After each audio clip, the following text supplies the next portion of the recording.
And here we go. We are up at the top right. It says avoid legal snags by telling people they're being recorded. Oh, okay. So you're being recorded, Alden. Don't sue me. I'm fully aware. All right. So this is Conversations with Alden, and this one really is episode 5. I think I called the last one episode 5, but it was only 4. Yeah, we should renumber those. They're a little bit out of. Yeah. It's typical of me, though. I don't know what the hell's going on half the time. Well, we're off to a start. We're eliminating blind alleys and moving on. So today, I'm excited about this. We're going to talk about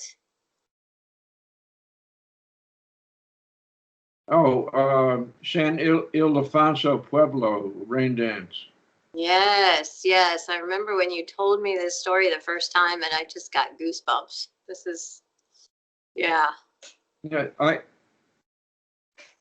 I was doing a quick lookup of the history of the Anasazi so that I'd have something to reference. So apparently they go back to about 1600 years BC, something. Yeah. Yeah. It, I've had a lot of interest in, and in fact, remember I told you I was going to try and take a trip down to the Southwest this fall, road trip down there to see the Anasazi ruins and all of that, because I'm super interested in Chaco Canyon, Mesa Verde. Yeah. You know. The Chaco Verde, what's the other one? Canyon de Chelly. Yeah. Yeah.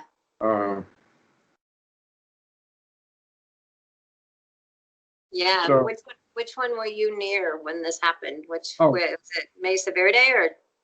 Okay. We'll back up a little bit. I was going to Highlands University, and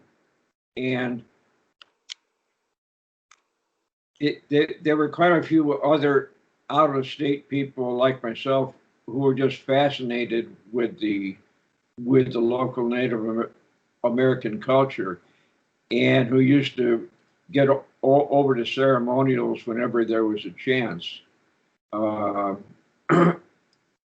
I never made the one at the I forget whether it's Hopi or Zuni, whichever the one the Shalicos come up out of the ground anyway.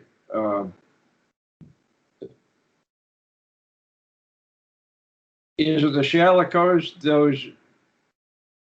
No, Kachinas. Kachinas, yeah. You've seen the Kachina dolls. Yeah. At whichever Pueblo I'm thinking of, there's an annual thing in the winter when they come up out of the ground and visit people around, and there's an encounter. Yeah. They allow visitors into the village at that point. I'm sure there's some points that are, or some places that are off limits, but yeah.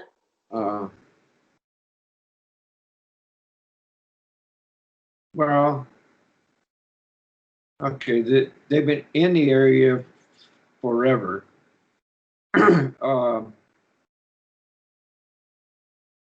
There's the big old settlements at Chaco Canyon and at Mesa Verde, and the belief is that they then migrated to the Rio Grande Valley because the climate changed a bit. Mm-hmm.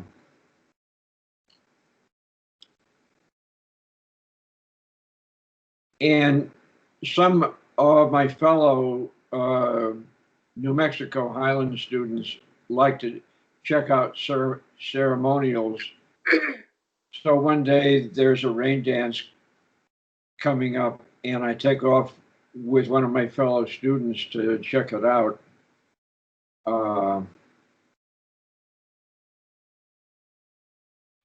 you know, the way it works there is that in the circle of the year, like around here, the most of their irrigation water comes from runoff from snow melt. Mhm. But and they get the corn started with irrigation from the snow melt, but in the summer that runs out, and there's a period between getting the corn started and getting the um, what are the big storms that the big rainstorms? Monsoon? Pardon? Monsoon? No? Uh, oh, why do I not remember the name of that? I'm losing it. I'm sorry. That's okay.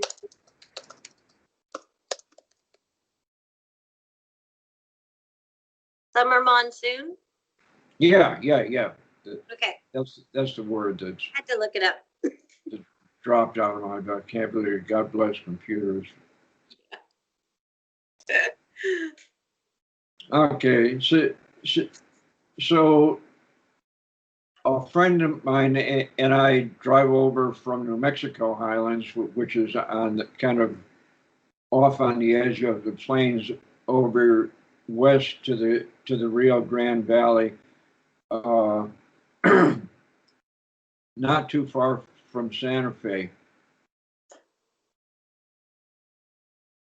Uh, there's a series of pueblos up and down the Rio Grande that are the descendants of the Anasazi, of the original migrants into the area. So, anyway, let me back up a little bit. Can you see this guy? Yeah. Yeah, I see the hand. Yeah, that's a piece of bear paw pottery. Let's see, this comes from the Santa Clara Pueblo, and it was made by a woman named Severa Tafoya, who, who was not quite the first one to come up with this, but maybe the second one. Oh. She's a collectible anyway.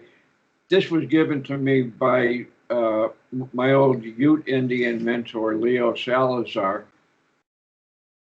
He had been watching the house that I lived in for Irene Wirtz, who was the owner. Uh, and she had a bunch of stuff in the back shed, and Leo kind of smuggled this one out to me. I suppose it was a theft, but he was a real law enforcement type, and it didn't bother him, so I took his word for it. So is Leo Salazar the same Leo Salazar that's a New Mexico folk artist? No. Leo grew up on the Ute Reservation, where things were pretty primitive, but his father had status in the reservation because he had like the only federal government job uh, in the thing. He was the postmaster, and that meant that he was really connected with the Anglos and could help out Leo. Yeah. Leo said that his father died when he was 95. When he was out separating his cattle in the spring, he got gored. At 95? Yeah, they're a pretty tough bunch. Wow. Yeah. Leo is was definitely a warrior. he started out boxing Golden Gloves and went on and got into law enforcement. Uh, the people around Las Vegas kind of had a wary respect for him because he had worked as a narc, and a lot of the people that I knew were into dope, so that they had to be careful what they did and said around Leo. Yeah. Uh, it's So who did you go to the event with? oh, I went to the event with Martha, who was one of the uh, prostitutes who was being rehabilitated. Right.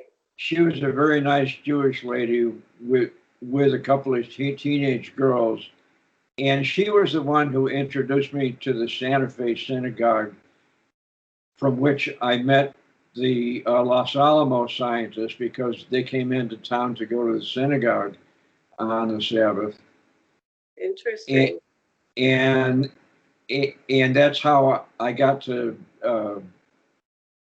get the tour of Los Alamos and get a couple of scientists to come over to Las Vegas to speak at the university. It that particular thing started because there was a traveling exhibit of the life of Albert Einstein, and I was the artist in residence at the library, so that they let me set it up, and I kind of said, well, we need some speakers, and I know somebody, and blah blah blah. So that's how that worked out. We got a couple of the Los Alamos scientists to come over and talk to the university. Nice. So that helped. But I'm getting off, aren't I? Yeah. So you went to the event with Martha. Yeah. So it's time for the San Ildefonso Festival, and we go over there, and there's a low pueblo, lots of people running around. A few concessions. There was a lemonade truck, and Indian tacos and stuff like that. People, Big party. provide refreshments for that kind of thing. Yeah. So there are two kivas in the place. That there's a big plaza and there's a kiva at each end of it. I wish that I could tell you what clans were represented that day, but my memory doesn't work that well. Yeah. But when the time came. So first, tell me about the dancing area, because you told me something about that just fascinated me, like how it was so much lower. Yeah. There's a big plaza surrounded by these adobes, and it had been around so long that the ground was worn down to 3 or 4 feet below the door level of the houses around it. It was like a big bowl kind of thing, but everyone had gotten used to it by that point. So many years of dancing and had just compacted it and worn it away. That's just amazing to me. Just the history behind that, the physical manifestation of the history. Yeah, it's just blows my mind. They're almost working on geological time. I mean, they've got a different time frame. I got blown away because I was raised on the East Coast, where we were told that history started in 1620. Right. When we came over. Yeah. Yeah. So when I got there and looked at like Chaco Canyon, which was ancient long before my Yes. ancestors put their foot on the ground. Yeah. Yeah. You know, and realizing that the people that I'm running into every day, my fellow students and such, are descended from the Pueblos. Right. Right. They're part of this history. Yeah. Yeah. See, the nearest Pueblo was the Pecos Pueblo, which was not occupied at that time. That was kind of between Las Vegas and Santa Fe on the Pecos River. Uh,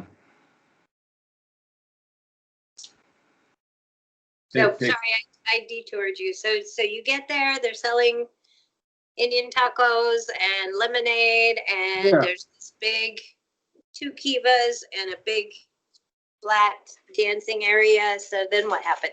and then the ceremony starts, and there's drums and such, and the people with these really interesting costumes that I can't describe begin flowing out of one of the kivas in a long line, and kind of go in a circle around the plaza, and they're dancing and they're hoofing and they're banging drums. And what they're trying to do at that time is to bring the, I don't know, bring up the lightning, bring up the chi, somehow attract the rain and get the water to come down, which will finish off the crown corn so they can survive for another year. Right. So we're watching the people pour pour out of one kiva and go around the plaza, and then at a certain point they began to go back into the kiva that they came from, and the other clan starts coming out of the opposite kiva. So you know one line is leaving, one line is coming in, Yeah. and that they did this a couple of times, and oh, it was a nice bright sunny day. But as they go on, you can uh, well, it's about time for the monsoons anyway. But uh, the wind started to come up, and the sky got darker, and that encouraged them, so they danced more, and Yeah. and, and pretty soon the rain started coming down, and that really got them going. They said, "Oh, now Yeah. we're really doing it." Yeah. So now they think that the dance brings the rain, and I wouldn't want them to stop to find out because it was pretty convincing. Yeah. Yeah. I can imagine just how there's that atavistic part of your brain, right? Yeah, That reacts to these because you can sense the power, whether it's the weather, whether it's the dancing, whether it's there is power there, yes, and your limbic brain knows it. yeah, and they're plugged into it. They're Yeah. definitely channeling that. Yeah. Yeah. And it's so kind that they live that they let the outsiders like us come in and witness what they're doing. To some Yeah. tribes in some ceremonials that are closed, but Well, yeah, of course. I mean, there's some things that are just sacred, and there are, but we are lucky to be able to see some of this because it's that limbic brain type electric power in the atmosphere that you could feel. There's the history of the culture. There's the history of the place. There's just all of this stuff, and it to me. I mean, it's a because I would love to go see the Anasazi ruins, the things that you're talking about, the kivas, I'm always drawn to really old places anyway. But just the privilege of being able to see that and to experience that, and I am convinced that what we experience Uh-huh. watching that is only a part Oh, yes, of yeah. the actual experience, right? Because Yeah, we're we're just just on not the edge. wired to get it all, Yeah, I think. So I love that kind of stuff. I love that story. I love all of that stuff, and I'm gonna go see it. good. Hopefully this year. Yeah, hopefully I'll be able to fly. I'll probably fly into Vegas and then rent a car and road trip around. Because I've wanted to see Canyon de Chelly for years, years and years. And the rest of it too, Chaco Canyon, Mesa Verde. There's there's a couple more places that I have on my list too. I just can't think of them off the top of my head, but Do you have enough time to do very much in one trip, or are you gonna stage it? I'm going to. So I actually, I told you I bought tickets to Peru. I don't think I'm going to be able to go this year. Oh, Uh, yeah. yeah, because I'm on a lot of blood thinners, which I just found out I might get to stop taking one after a year. So that could change. I could go to the high elevations later. Yeah, But I was planning on being gone 3 weeks for that.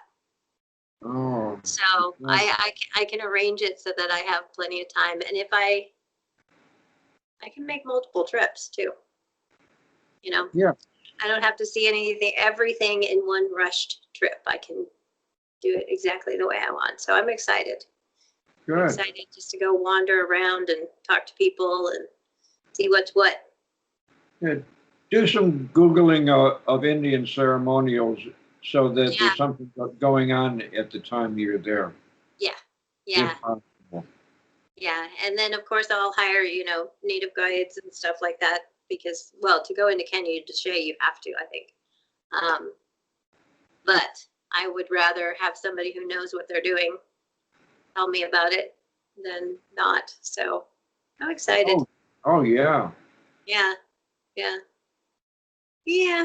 All right. Well, I think what time is it? I think we're running out of time. Yeah, we're at about a half an hour. So a half an hour seems to be a Well, good time format. Just enough time to get a good story in and not bore people to tears, right? okay.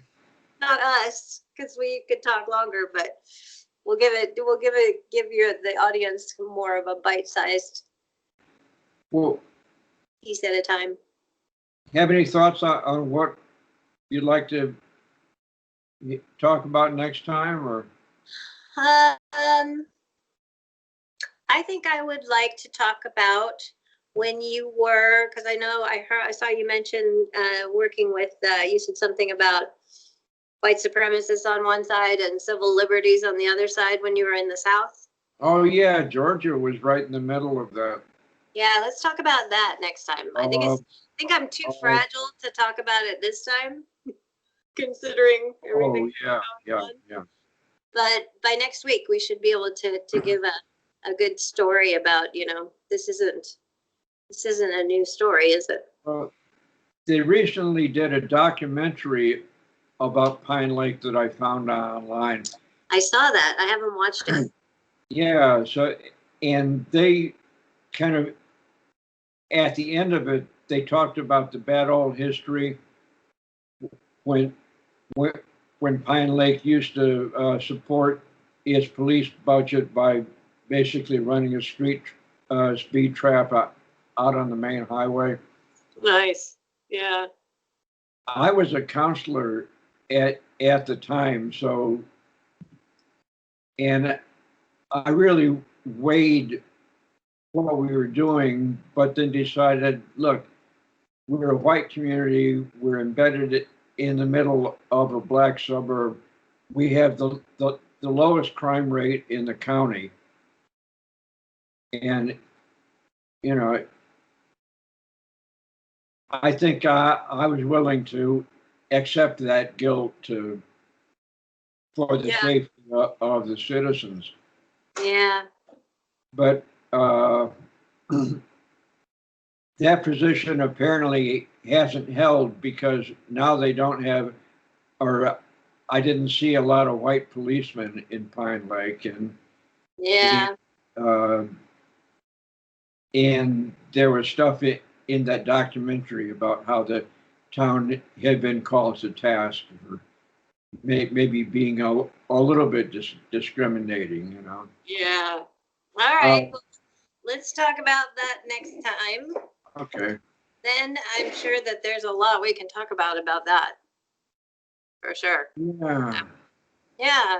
All right. Well, we will sign off for today. And yeah, great story today. I really like that story. You know Oh, I do. So, all yeah. right. So we Oh, will pick yeah. it up. Huh? Yeah. That was real magic stuff. That was. Yeah. Yeah. I think that's one of my favorite stories of yours that I just, every time I hear it, I just love it. All right. Yeah, So we'll pick up again next week. thank you so much. Okay. See ya. Bye bye.